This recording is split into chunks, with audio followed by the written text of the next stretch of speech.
In this episode of SEER School, I want to talk about intercession.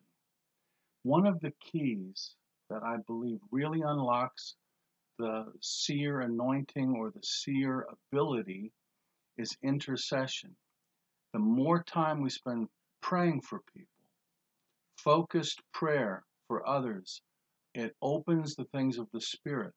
It's like we spend time in the Spirit focusing on the needs of others, and God honors that.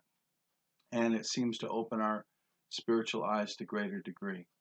Now, I learned this seemingly by accident in the early days before I was even really seeking spiritual sight or to see in the Spirit. I hadn't really thought about the topic at that time. I had only just received my own deliverance many years ago, and I was excited to see other people set free. Because those of you that have experienced freedom or deliverance from oppression, you will appreciate this. You'll know exactly what I'm talking about. Once you feel what it feels like to be free, you want everyone to have that. So that's kind of the state I was in. I'd experienced uh, freedom, deliverance, and I wanted everyone to experience that. So I would spend my Saturdays praying and interceding for people that I knew had problems, issues, bondages, and so I virtually would spend my entire Saturday from morning until evening praying for those people.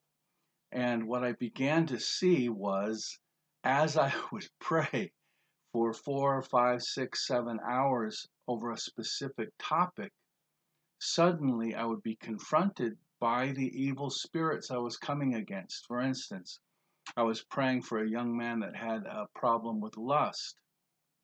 And as I was praying for him, it was probably at about the 6 hour mark.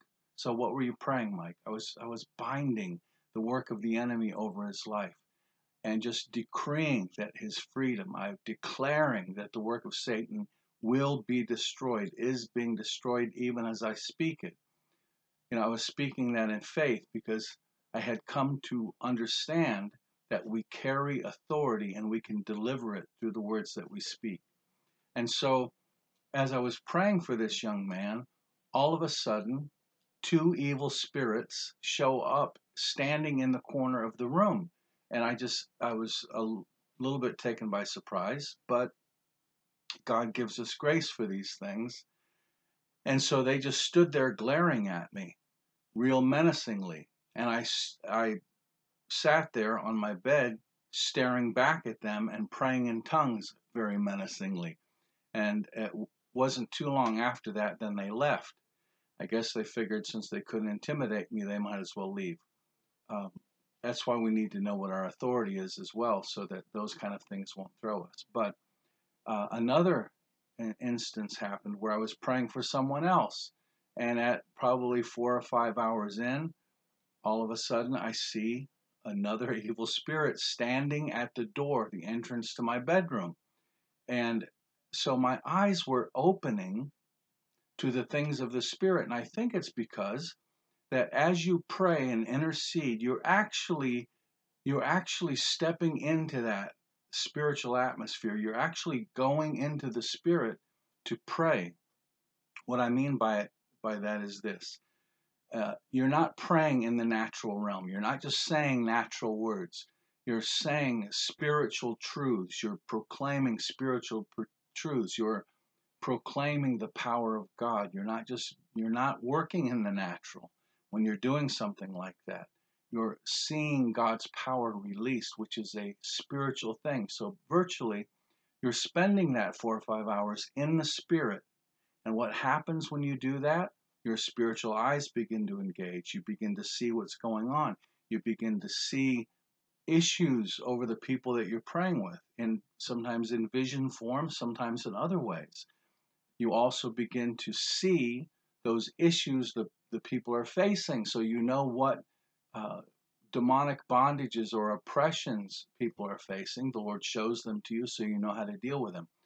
And it starts by having compassion.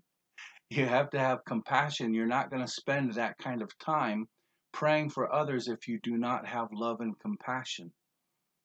right? Does that make sense? You know, I've seen this over and over again. People have a desire, but how great is your desire? Are you willing to spend time in prayer for someone?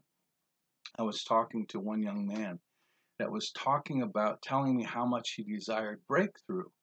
And I said, well, I know you have your Saturdays free. Why don't you invest your Saturdays? And he said, my Saturdays belong to me. And he got kind of angry at me. So really, we have a choice to make. You know, if we choose to step into the Spirit, we can do that by faith, by praying for others. A lot of times you'll meet people who are intercessors and they seem to have something in common. God gives them downloads of knowledge of the people they're praying for. He will open their eyes to the things of the Spirit. Intercessors often have spiritual gifts that are honed and tuned and very active. So become an intercessor. Find someone that you know has an issue. Could be a family member, someone that needs salvation, someone that needs deliverance, and pray for them. Set aside a day to pray for them and just really come before the Lord with holding that person in your heart and see if the Lord doesn't open your eyes. God bless you.